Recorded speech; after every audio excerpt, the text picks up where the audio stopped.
Good afternoon, everyone, and welcome to our sixth webinar in our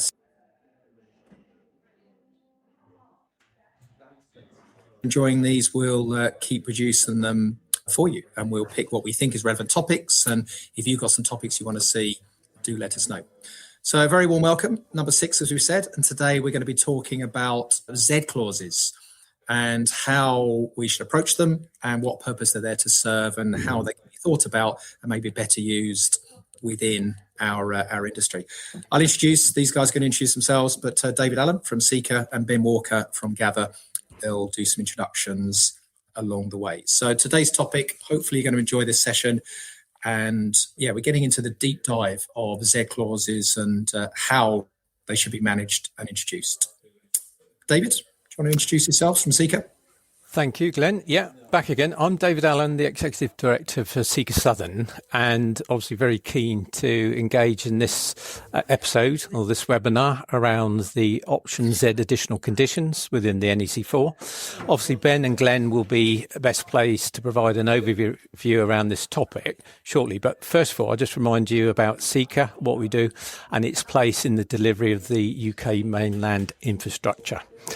Seeker Southern, the region that I look after, is just one part of a member-led trade association that represent organisations delivering and maintaining civil engineering across the UK.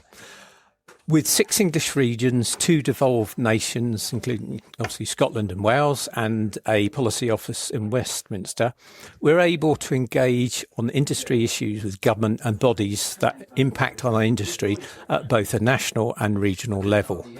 And you can find out more about what we do on our website. However, we do deliver training, and specifically around the NEC4 contract, where again we look to increase awareness and seek to promote fair and equitable use of this tool. So it may be fitting that we are shining a light on the use of Option Z additional conditions to the NEC in today's webinar. All parties do need to understand their duties and obligations under the contract, and the inclusion of smart and appropriate Option Z additions will help to support the respective understanding of the parties. However, those additions and amendments that potentially generate ambiguity, particularly given that they are often not have not been tried and tested, or equally introduced inappropriate risk distribution, undermine the respective parties' understanding and therefore their confidence in being able to manage those risks. With our supply chain's governance procedures becoming an ever greater part in determining their ability to engage with infrastructure client groups, those imposing more favourable T's and C's will find it easier to attract the supply chain that they need to deliver their infrastructure and to get the outcomes that they anticipate. Given the government's proposal to invest over $750 billion as part of its 10-year national infrastructure strategy, it is important that the NEC is delivered in a clear and equitable manner. That said, please feel free to add any questions in the chat as we go through the webinar, and I'll now hand you over to Ben at Gather. Thank you, Glenn. Thank you, David. Welcome, everybody. And I guess we'll start with the why. So why Z clauses exist. So we'll have a good look at that.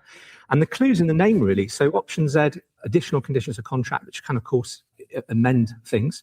And also be wary of NEC contracts which have already been amended as well. So it's something else we'll perhaps discuss. You know, I like the etymology of these words. So I went and had a look at where amendments come from. It comes from amendum, which is a 13th century Middle English term meaning to better, to improve, or to correct. And that has some French origins. And even further back than that, amendere, Latin, meaning to free from fault. So there we go. Perhaps that sets the scene a little. So we'll look at why perhaps we find fault and how to document the fault first. Then we'll look at more general best practice for approaching what some of the NEC colleagues call mischief, and how do we correct that and approach these additional conditions. Then we'll ask ourselves the question, are there 3 types of Z clause? That's intriguing, so we'll think about that. We'll look at some Abrahamson principles around risk allocation and the impacts that might have as well on resourcing, and how we really weigh up the context of a project before lifting our pen and starting to draft different changes. Glenn will take us through some style crimes, some copy and paste issues, and the topic of legalese and how that fits or doesn't fit with our approach. We'll sum up with some conclusions and hopefully point you in the direction of some useful resources, and look forward to some questions and answers. As with all these, I have to say this webinar is not legal advice. I guess particularly this one, none of them are, but hopefully will spark a bit of debate and conversation, and that hopefully adds to the useful dialogue on these sorts of things. And I would say as well, in order to protect the innocent or the guilty, whichever way you like to see it, the various Z clauses that we've dreamt up tonight, we've dreamt them up with the help of AI. So they are not from real contracts, although they might well look familiar. Okay, so that's a quick run through what we're going to cover. We'll jump straight in and look at why Z clauses exist. So in order to do this, we perhaps just need to remind ourselves of NEC's typical modular structure. And we have these core clauses, we have main option clauses for payment, we have dispute resolution options, secondary option X, which is internationally appropriate and cover, I think, 29 different options now, which we can pick and choose from to fine-tune our contract experience. Option Y, which are jurisdiction specific and bring us into that jurisdiction law, if you like, the relevance of it. And finally, secondary option Z, which is all about these additional conditions of contract. And a little bit of trivia, if you're drafting a Z clause, and please be careful if you do, you'd start at Z2 because Z1 already exists in the contract. So there we go. Now, for those of you who have been on one of my training sessions since 2007, I've always squeezed in this little helpful analogy. I like an analogy. Sometimes the sillier they are, the better and easier we remember the content. So I liken the core clauses to a mobile phone on the basis that if you don't have it, you haven't got it. So you need this. This is the foundation of everything that is NEC and the starting point for that optional selection of choices. We then have a flexible approach to choosing a payment mechanism. And I liken this a bit to the tariff that you choose based on whether you want the value for money of a contract, if you're going to use it, or rather budget certainty that a contract arrangement might give you versus the value for money of a pay-as-you-go. So really it's horses for courses, and it's down to your context and choice. My analogy doesn't stretch to dispute resolution, so I'm going to jump that and go straight to these option X's. And the benefit of these are they're created by the manufacturer, aren't they? We go shopping for Samsung or Apple or whatever brand you use, accessories, you know that they're going to work. The only surprise would be if they didn't work, and you pick and choose them in combination to get your experience working for you. When we come to Z clauses, these give us ultimate flexibility. They allow us to take a screwdriver to our iPhone or our Samsung and perhaps ask somebody to make us a case of our own design, perhaps of a specific color and something ergonomic in our hands. So the point here is that we're really, we're off into the woods a little bit. These aren't tried and tested. There will be some degree of trepidation about whether or not they're going to work, and therefore we need to take extra care. And of course, in getting those things made or created or changed, we're going to need a bit of discussion and share our ideas and actually maybe state why the case on the shelf isn't a good fit for us. So I think the overall thing with this is there's no right or wrong, just more or less appropriate given the context and the appetite for risk and resourcing of the parties. So with that little warm-up, I'll hand over to Glenn, who is going to take us through the best practice for drafting additional conditions. Okay, this is probably our most important slide of the night, and there's a lot of context here, so we might have some questions on it as we go through, or we could pick up on the end. So this is best practice. This is kind of our recommendation. There's some industry recommendation as well. I think as an industry, we've got a responsibility to try and police this ourselves. It's very hard for NEC, the authors of the contract, to police Z clauses, because at the end of the day, no client has to go back through NEC and get sign off from NEC to have permission to change the clause. It's an inevitability that there will be some changes, and we're relying on individuals, on industry, to then make sensible changes rather than just changes for the sake of it or changes an individual wants to make on their own. Myself and Ben are involved with advising NEC on amended clauses. Ben has in the past, and I've done more recently. And we might propose what we think's an absolute nailer. Oh yeah, the NEC want to change this clause, but it goes through such a remit, doesn't it, Ben, of checks. And what we thought was that, oh, that's an obvious clause. Then it gets tested, and hang on, what about this? And that links to that. It's like, oh crumbs, hadn't thought of that. So NEC go through a lot of trial and testing before they will amend any of their clauses. And Z clauses don't go through that same level of scrutiny, and that's where sometimes the problems do come about. So here's some best practice. Think about why. Why do you need an additional clause or a change to the clause? What's the fault? What's the problem? What is the issue in the contract that's not being achieved that you need it to? What's the context of the project? How does this create this additional issue? What is it about the client's supply chain appetite for risk or resources or governance that causes the need? So why do we need it? And the answer is sometimes it will be genuinely yes, you may need it. So then we've got to think about, okay, what are the options? So first of all, if you don't need it, don't do it. If we do need it, well, can this be solved in the scope with a constraint? Is this something that can be put into contract data as an entry, an additional CE or period for reply? Do we really need to change the conditions of the contract? And what will the risk and resource implications be on the pre and post contract teams? Because adding risk to a contractor would generally increase the tender price and increase the flow of communications that are needed. Flowchart it. So test it yourself. If you're adamant you think a change is needed, then flowchart it. NEC have written flowcharts. Now, NEC4, they're available electronically. NEC3, they were a book. And the flowcharts are pretty useful because it takes you through any process within the contract from start to finish as to how it should work. And they mainly wrote the flowcharts, to be honest, originally, because they wanted to make sure with authors that they closed all the loops in the contract, that they weren't creating problems that at some point it kind of stops or hang on, there's no response and the contract doesn't say what happens next. So if you are convinced you need it, then flowchart it through to a conclusion. Does it fit with existing processes? Because the amount of times that Ben and I see Z clauses that then contradict something that's already in the contract, and straight away you're creating an ambiguity, and that then causes other problems. And actually, if a Z clause creates an ambiguity, the ambiguity clause says it goes against the party who created the ambiguity. So there is a danger Z clause that's created instantly is nullified because it contradicts something else, and it should found in favour of the one who didn't create the ambiguity, which would be the contractor's favour. That is, of course, unless they change the ambiguity clause. We'll come to that later. So there might be unintended consequences as a result of this additional Z clause. Function. How would I describe my approach to solving the problem in the why statement? So why do we want it? What other parts of the contract should the user be now aware of? Are there corresponding scope or contract data entries that are needed as a result? So by writing a Z clause might mean something else needs to be completed. How does this impact the day-to-day operation, risk or insurance provisions that may be needed? So what consequences could come about because of this particular clause that's been written? And in terms of draft, what concepts already exist that we can use? So when you're drafting it, use identified terms that already exist. Don't make up your own phrases. Don't write a phrase that's capitalized and pretend it's defined when it isn't. So use the existing phrases we have, identified terms, use verbs, registers, program. Make sure we're using the right language that we currently have within the contract. Have you followed the general drafting advice in the NEC User Guide, Volume 2?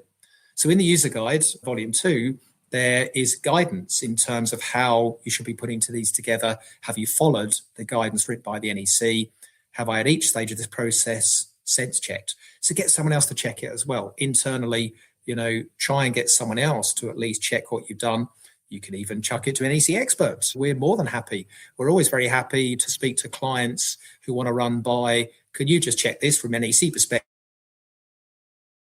Are we doing a good thing here? There's any number of experts out here who can help you with your draft document. So we've seen an increase, certainly within GMH planning. We've had an increased number of clients recently who've given us their proposed Z clauses and said, look, can you just run through this? Give us a sanity check. What do you think? Good, bad, indifferent.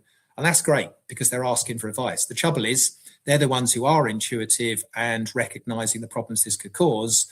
The ones that don't think to ask are the ones that may be causing the bigger problems. Ben, anything to add on that monster slide?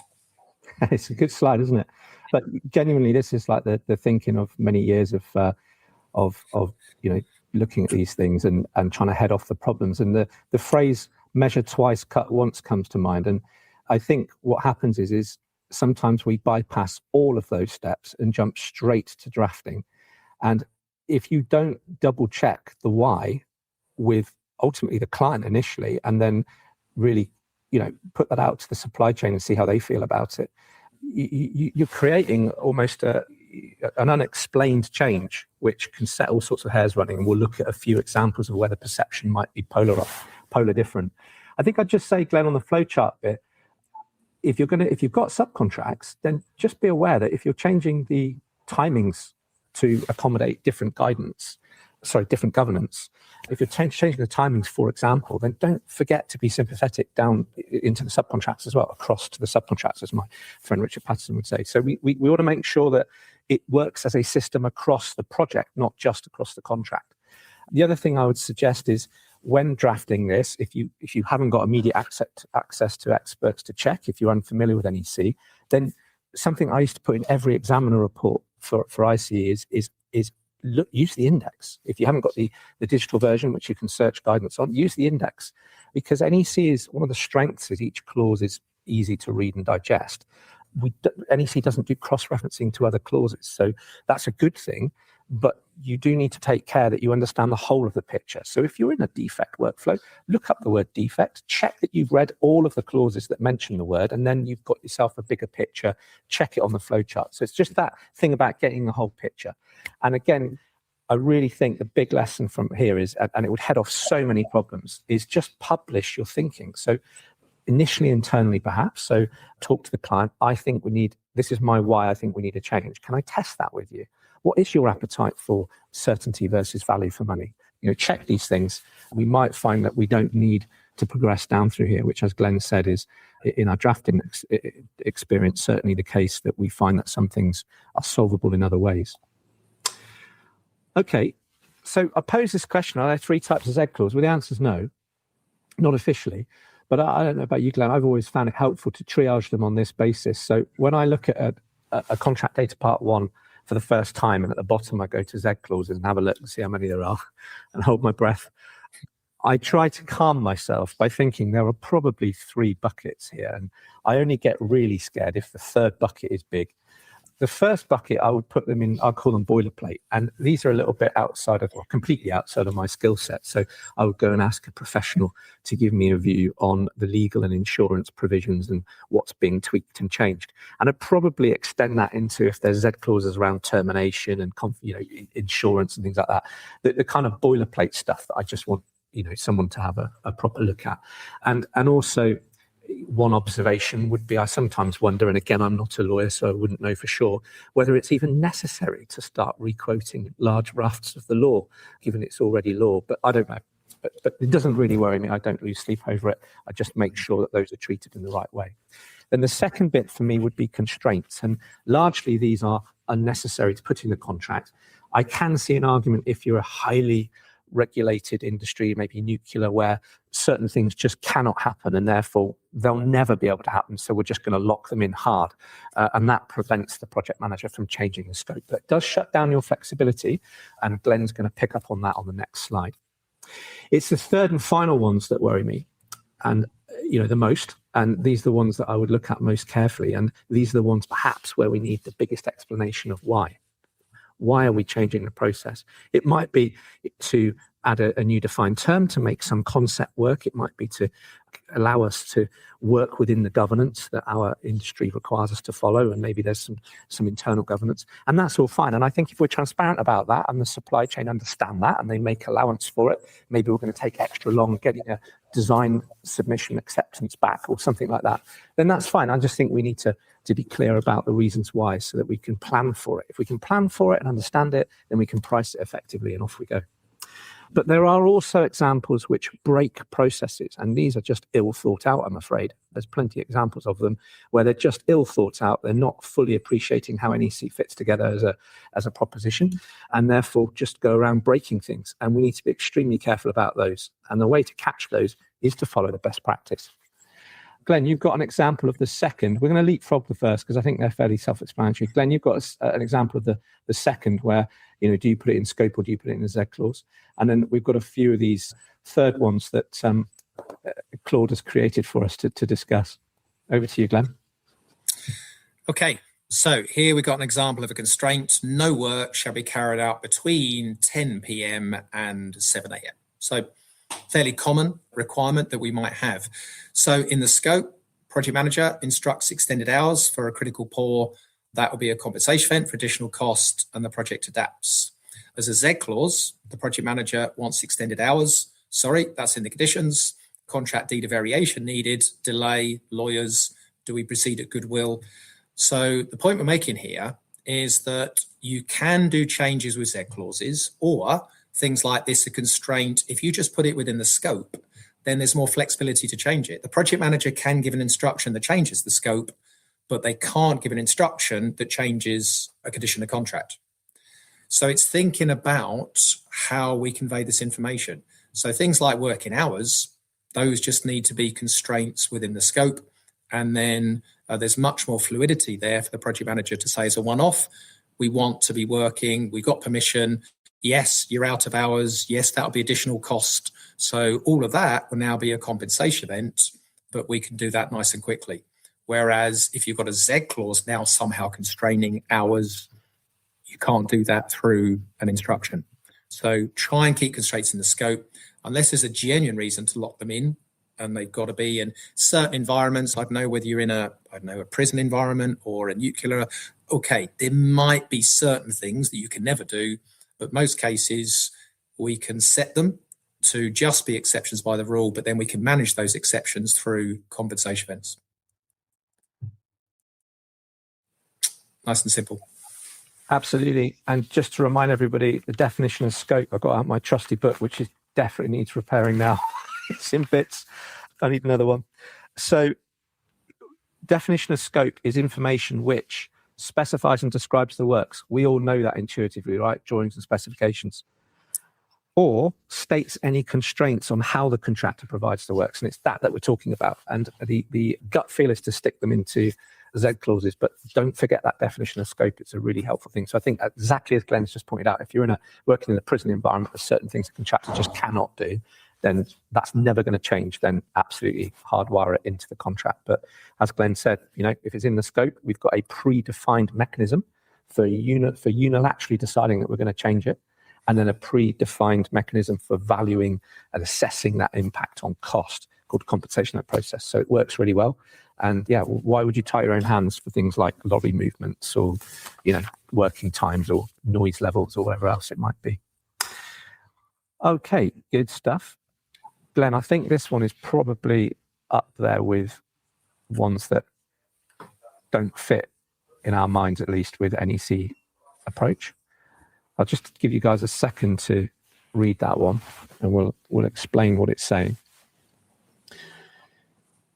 So this one effectively makes the contractor liable for client mistakes made pre-contract. So it's saying that the contractor is deemed to have examined all of the scope documents, so all of those documents that specify and describe the works, and satisfied itself as to the completeness, correctness, and sufficiency thereof, and shall have no claim whatsoever arising from any error, omission, ambiguity, inconsistency, or inadequacy contained therein. I stress that this is not guidance on how to write these, okay? No one takes screenshots of this. This is bad, not good, okay?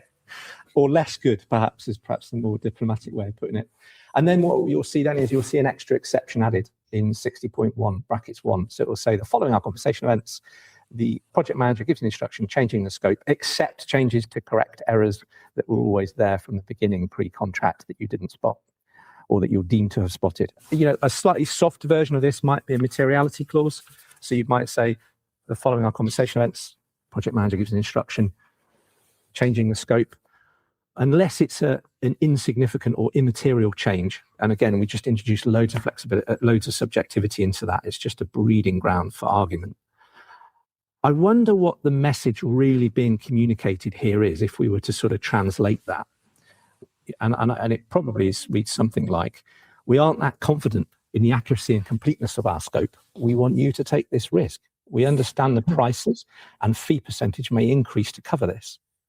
We prefer cost certainty over the compensation event mechanism that deals with errors if and when found. So for me, that's almost the mischief statement. It's almost the, as Peter Higgins would call it, the mischief statement, the thing that's broken the problem, the thing we're trying to fix. We're saying the contract's approach to identifying errors and correcting them via the compensation event mechanism is not for us. And what we'd prefer is to sell that risk for some budget certainty, albeit it's going to cost us some extra money. And of course, what we hope doesn't happen is people gamble. And, and I think the other thing we have to think about is the asymmetry of time and opportunity to information that the parties respectively had when approaching this. You might think that the clients perhaps had months, maybe longer, to put the scope together. Perhaps the contractor's only got a matter of weeks or a month to actually review it. So again, I don't think we're here to say this is right or wrong. We're just pointing out that this one appears to deal with the sale of risk, if you like, in favour of certainty. I wonder if a client was actually made aware fully of this, whether or not they would say, hang on, that's not what we want. We will keep contingency for errors in the scope, and we'll only spend it if we need to. We don't want anyone gambling or pricing risk up front. So again, that's the sort of tension there. Glenn, I don't know about you. I've never seen a clause, a procurement strategy that absolutely guarantees 100% certainty of outcome and 100% value for money. I think this is all about choosing an optimum on that scale of the context. It's a balance, isn't it? Yeah, I'm at Parliament today, so I've run a session for Parliament, and I'm still in the building now presenting this webinar. And obviously, from Parliament as a client, it's really important they have cost certainty on projects, absolutely. But we also then talked about, but at what cost? Because they've also got a responsibility to use our taxpayers' money wisely. So there's a balance, as you said, of cost certainty and also value for money. So what cost is it going to be to put all of the risk of contract documents onto the contractor? It's going to be massive. So Parliament don't only want a guaranteed price, they want best value, and this is not going to bring best value. Go ahead, David. Just coming in on this, Glenn and Ben. This is the sort of clause that really does raise issues within our industry, because how do you actually define the risk around that clause? How, or that said clause, in terms of what it's asking you to do as the contractor, as part of the supply chain? You're going to have to realistically consider that. But if you don't have all the details, you weren't responsible for developing the design, doing the investigation and whatever, you don't have time to do that. What sort of additions are you going to have to consider against the risk profile? Or do you actually look at it and think, well, this is something that we can't really engage with when we're looking at our governance, when we're looking at the potential that might come out of this, then maybe this is not one for us. And then the client isn't just at risk of paying more for having the work delivered. They might actually lose the supply chain that they need to deliver that infrastructure in the first place. So that is a big challenge for our industry. I have seen this clause in action, and it's a difficult one to actually manage, and you wouldn't ideally walk into this unless, as a contractor, you'd had the opportunity to steer the investigation, the development of the design from early stage. If you really want the contractor to take all the risk on, then let them have the time to fully develop that, manage the design process, the site investigation, risk assessment, etc., and then you'd get a different outcome. But 9 times out of 10, the contract set up, the procurement process will not allow that to happen. So this does cause some challenge within the industry. 100%. So it increases the tender price, it limits the supply chain, it increases distrust between the parties potentially, because now a contractor's worried about the liability and how suspicious they are, because no client's gonna write that if they're confident in their documents. So they are potentially wary that there might be some inaccuracies, and it's asking for the contractor to price the risk. Now, in theory, nothing wrong with this. A client has the choice to do this, but it's questionable as to whether it gives the best optimum value, cost certainty, and we're trying to balance all of these things, aren't we? As an industry. Yeah, I don't think our intention tonight is to preach one way or the other, or to say something is good or bad. I think probably easier to say it's more or less optimum given the context. and the client's appetite for risk. That's really what we're talking about. But also, of course, the supply chain's appetite for risk. If we're putting something out there, I had a good conversation with David earlier this morning, and we're putting something out there that is untenderable, then we're going to get maybe not the full range of bidders and value that we might otherwise unlock. So I think it's worth just testing the why before we commit to a clause like this, and any variant of it, and really scrutinise why we think this is the right approach. And of course, then we see other flavours of this, don't we? Orders of precedence being written in, and all sorts of other things. And okay, fine. So why not say why we think an order of precedent might work better than the contra preferendum based on, use some Latin there, didn't I? The contracts approach, which is based on this sort of concept which favours the party that didn't create the problem. Why do we think that's better than the other? And have the conversation, at least to your point, Glenn, about trust. That's in the open. We're putting our cards on the table, and everyone can understand that reasoning behind it. Why gives you energy, doesn't it? It answers so many questions if we know why something's happened.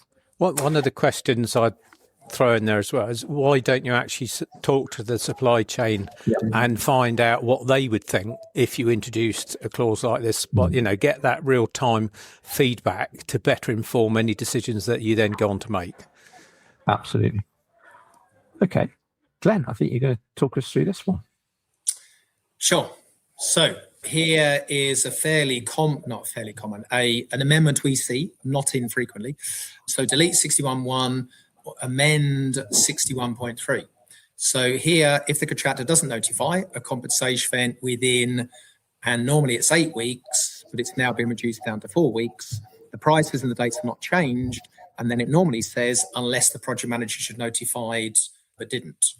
So what this very subtly is now doing is, first of all, reducing the timescale the contractor's got to notify a CE from 8 weeks down to 4 weeks.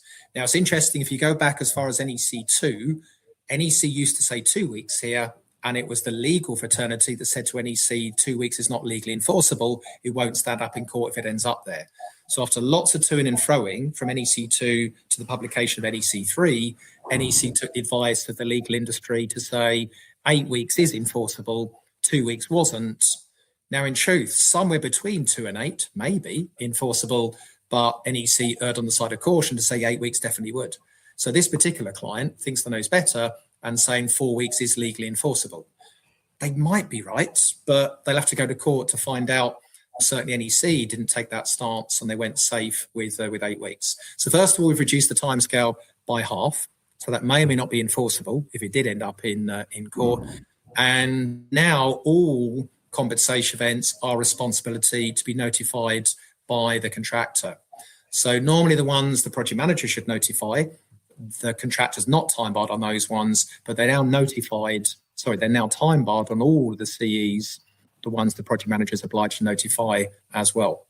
That's going to add admin problems, cash flow implications for A and B, and also, what if it's a negative compensation event? If the contractor is obliged to notify and it's a saving, and the project manager can't notify anymore, and the contractor doesn't notify, well, then the client doesn't get the saving.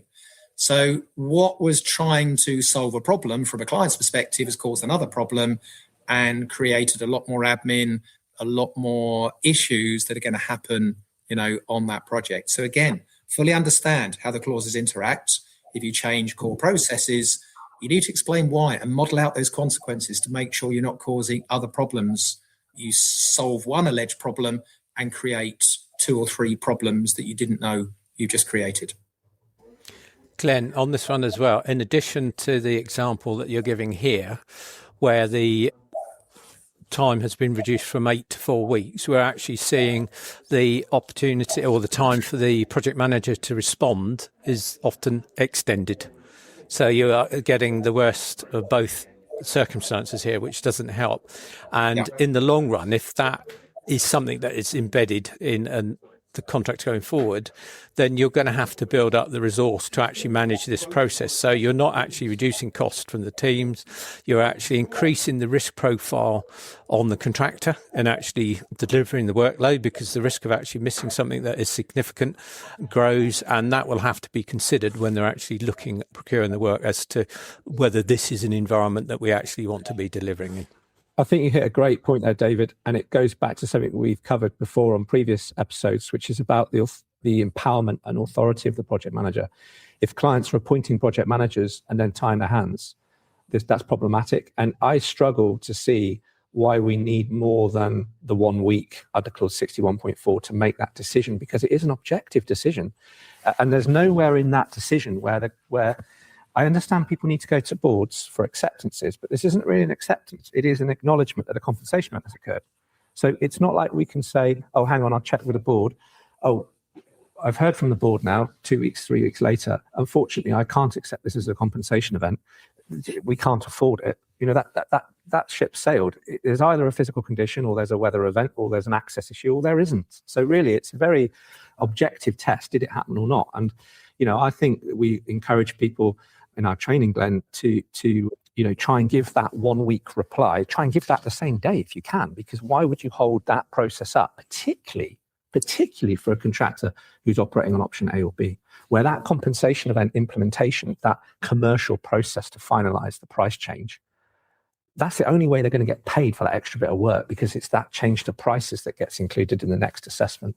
And so really, a project manager acting to promote spirit of mutual trust and cooperation is one that is trying to do that rapidly. And again, I think we said it many times, these timescales are not targets, right? They're maximums. So let's see if we can beat them. Yeah. Okay. So this is another one. And again, not right or wrong. Incidentally, on that last one, I think I'll just add that, you can see the plausible thinking behind this. We want all CEs notified promptly. So it's not necessarily from a bad place. It's just we need to understand why, because there might be better approaches in order to fit. And sometimes I've seen really big organizations through my work in the contract management system world, when they actually presented with the data, those big organizations revisit that governance and say, well, actually, we've now got empirical data that shows that because we've turned the governance up here, it's costing us money here, and they're much better to find an optimum. And that's an interesting piece of work, Glenn. Perhaps we could explore that in the future, how big data helps us make better empowerment decisions of project managers and governance overall. And the other thing I used to find was that the more people in a chain of sign-off for something, the quality can sometimes drop, because everyone's thinking everyone else is looking at it. So there's a lot of human behavior back in all this stuff.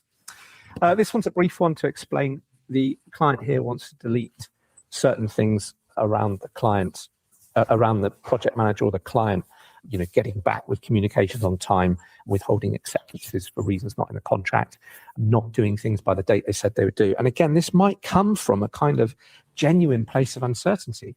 So let's play that out. We're saying, look, we have a complex project with strict governance, and we need more time and flexibility to administer it how we see fit.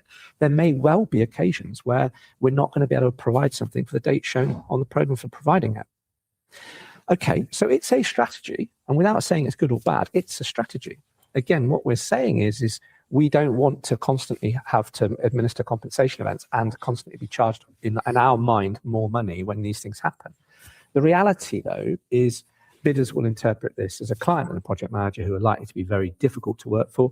They're going to change their mind without warning or thought for our operations, and we'll need to allow significant disruption in our program and pricing. It might not be worth bidding.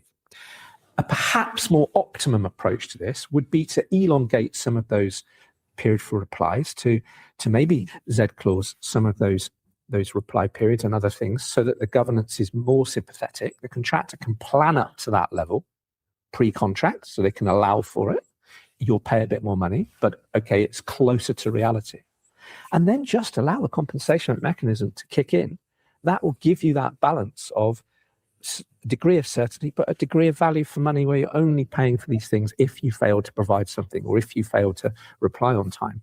And give early warning as well.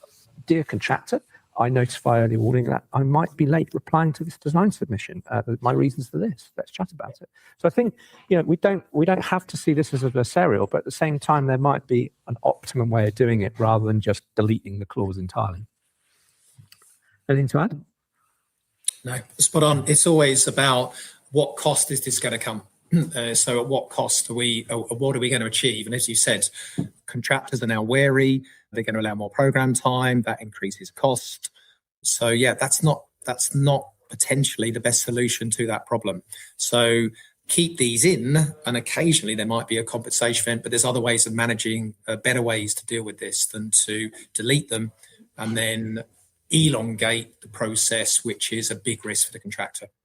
Yeah, if we know our governance is complicated, then price for it or tone it down, and then draw on that contingency as and when you need it.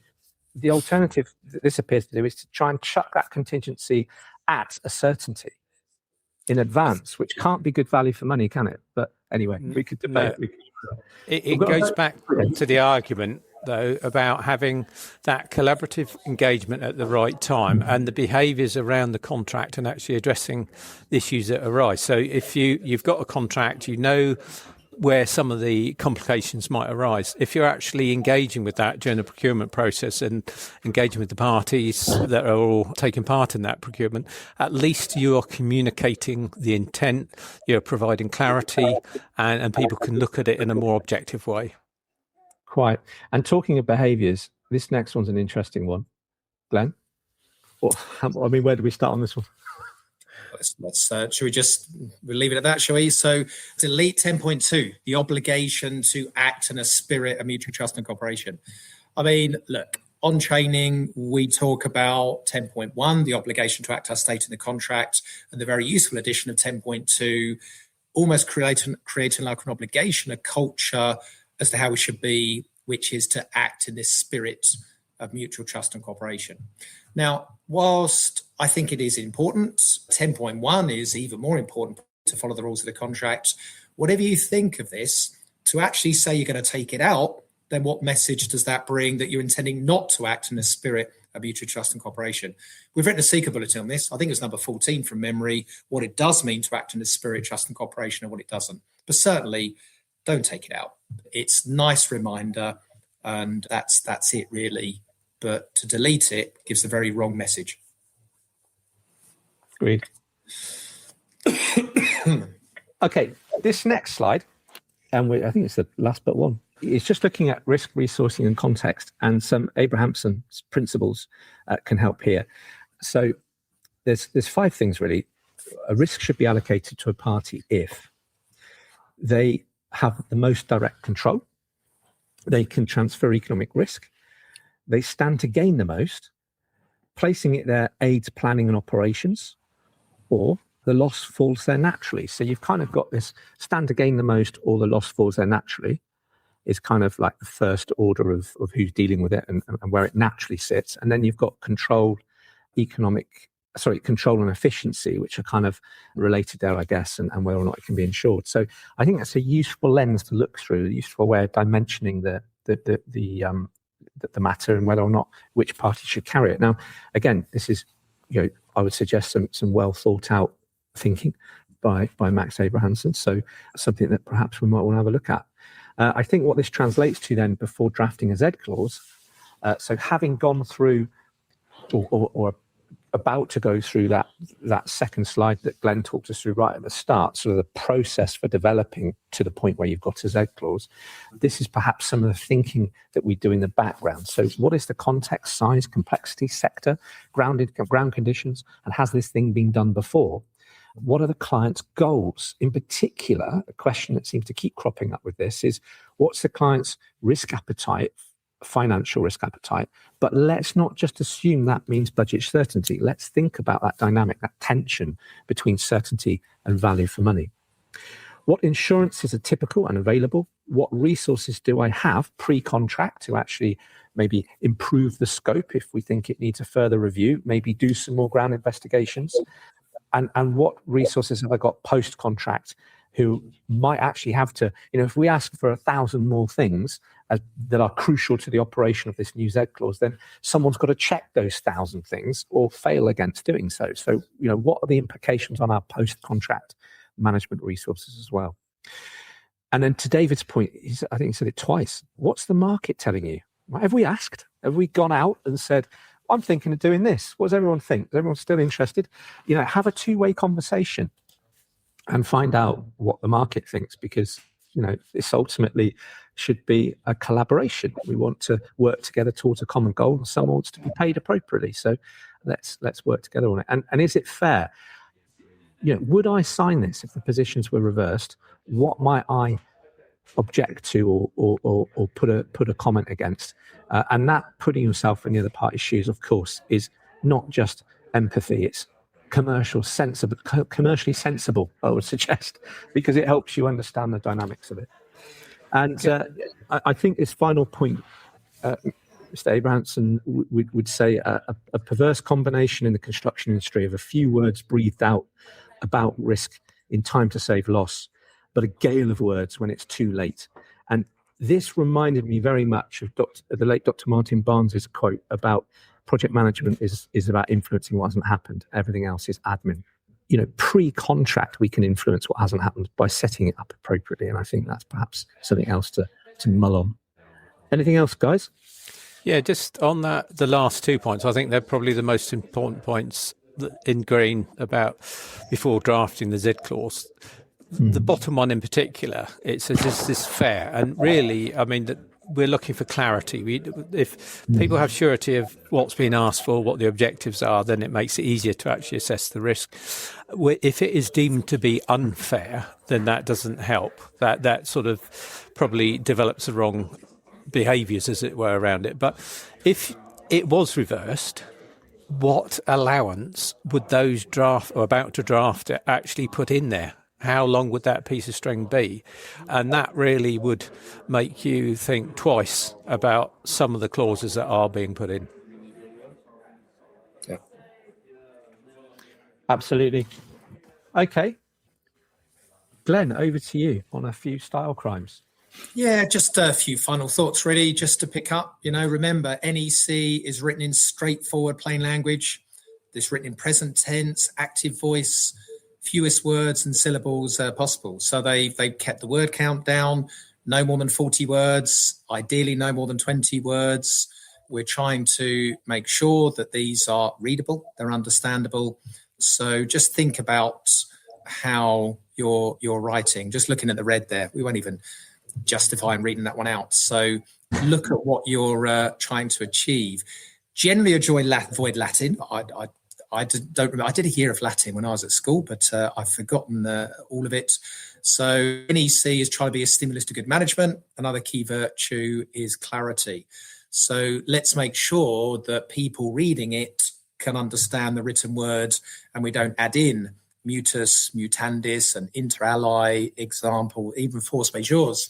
So we need to try and avoid those things, which you'll have to Google and look up, see what it says. Avoid copy and pasting as well. So don't just copy and paste stuff from one into another, because inherently that causes problems. You bring in something that was relevant to another project that's not relevant in this one. So it is a kind of false economy. If you are going to do it, then obviously just check what you've brought in and then rewrite it. But don't just copy and paste, because we see this so often that some elements are brought in that are just, they even refer to another project altogether or something like that, which is clearly complete nonsense. And again, creating ambiguities by trying to allegedly save self-time. It's a real dangerous time to be lazy, that, isn't it? Effectively, you're leapfrogging all of this. By copying and pasting, you're leapfrogging everything there. And, it's just very dangerous practice. Yeah. Another sort of point really relating to the copy and paste, and also to the words that you sort of spoke about at the beginning when you were defining what sort of the amendment actually meant. You broke that down. We have had instances of contracts being let under a framework where the conditions have had to be amended in the end for the particular supply chain to be engaged, because the T's and C's didn't quite actually match up. And then a repeat contract would then go out for procurement, and there was no learning. The T's and C's that were removed and understood and accepted needed to be removed were all put back in.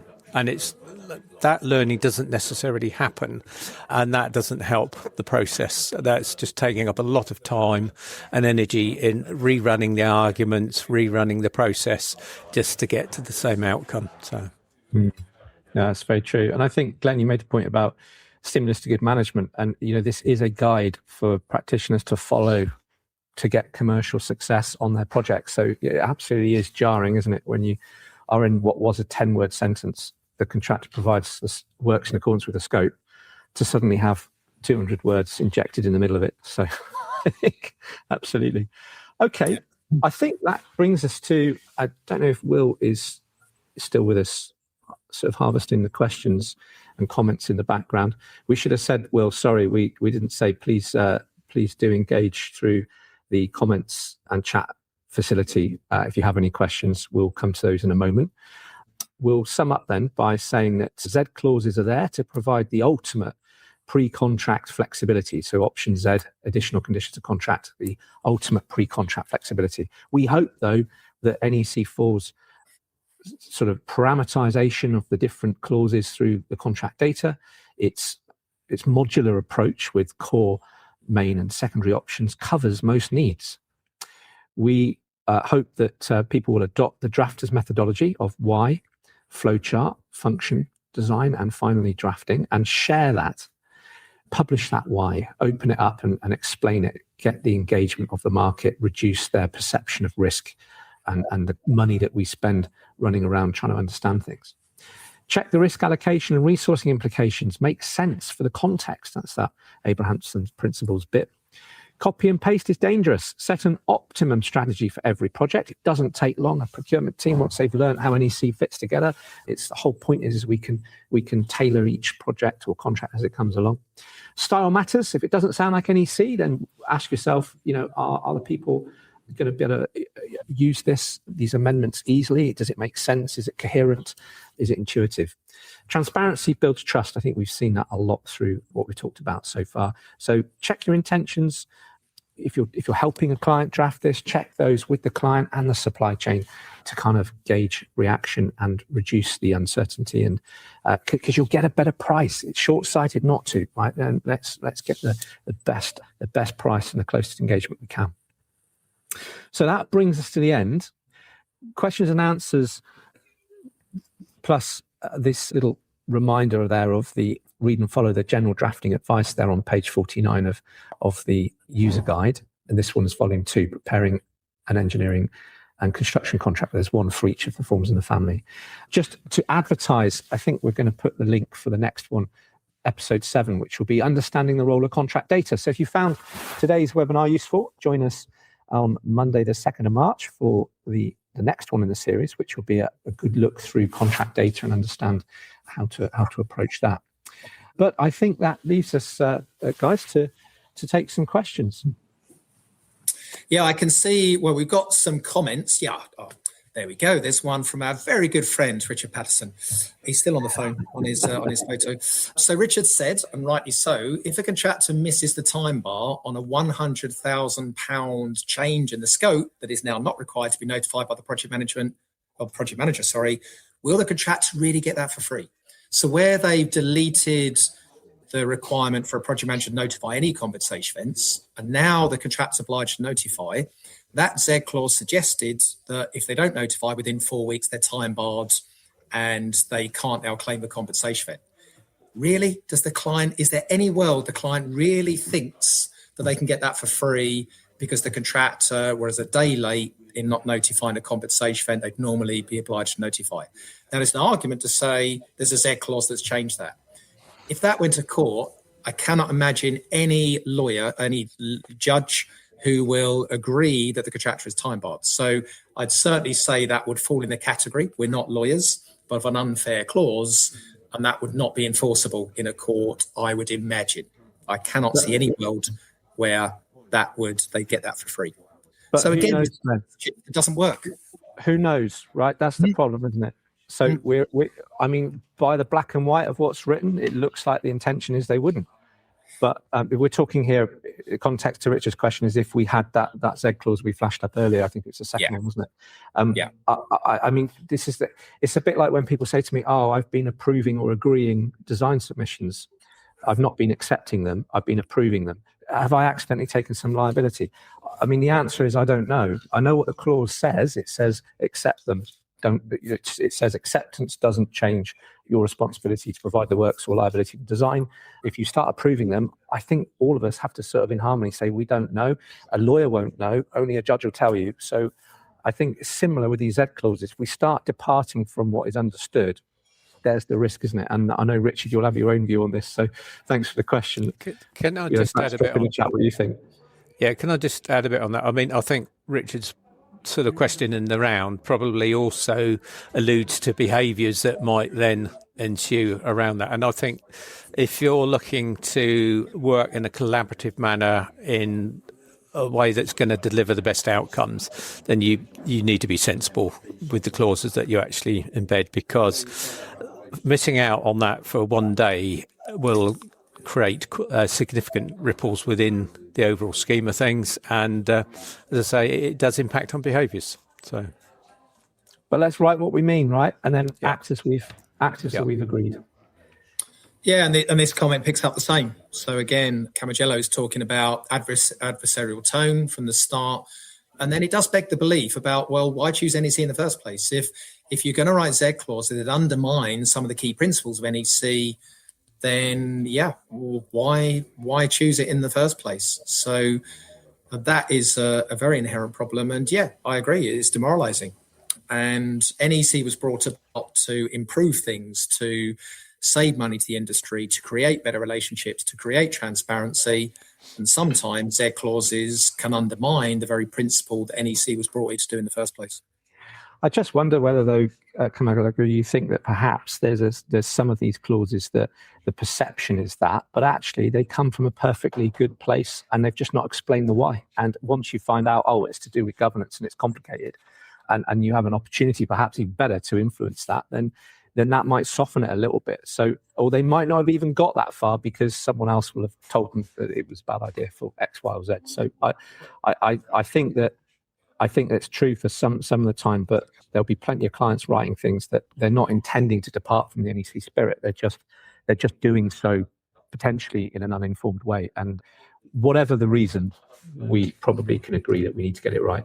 And that's why it is absolutely important that there is clarity around the Z clauses. There's an explanation to explain why we're going down this route so that everybody knows, and then you have the opportunity to manage that circumstance.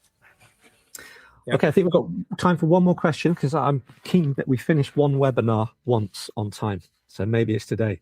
So from Sean, with the above, how would you reflect that in a program? I think, again, it's more of a question, isn't it? And when he says with the above, everything we've gone through today. So, all of those extra risks that you're putting on, if we're putting more risk on the contractor for ambiguities in documents and things like that, all of that is going to have to be reflected in the program. So as well as price, it's also going to reflect in the program. And obviously time is money, because if it's going to take longer on the program, that increases prelims as well. So with difficulty, but again, it will be reflecting risk. And that absolutely. So absolutely. And of course the scope, we can explain that risk as again in some of the scope, and that can come out through some of the information, some of the scope templates explain our governance and things like that, and the management processes. That might be very helpful to communicate and have a conversation on pre-contract so that we can get the expectations aligned. I know. David, final word? No, I think we've covered a lot of detail here, and I think it is about behaviours. It's about what outcomes we're really trying to achieve as a collective, and if there was greater clarity as to why we're having to put these clauses in or these options in, then at least that would be the starting point. But it's really how they impact on the risk profile of the project that needs to be considered, because at some point you won't have anyone lining up to actually engage. And let's let Jennifer have the last word. She said it, not us. So some of these amendments seem to be intended to protect clients from their own delinquent project managers. Jennifer, what a wild, crazy statement that is. Yes, we'll leave you with that thought. We couldn't possibly comment, Jennifer, on that at all.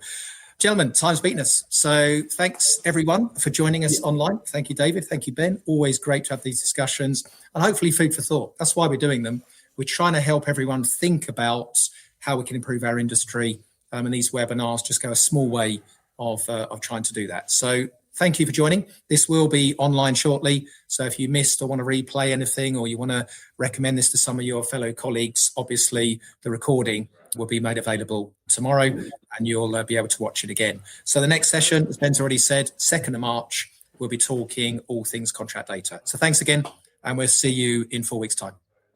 Cheerio. Thank you. Thanks, everyone.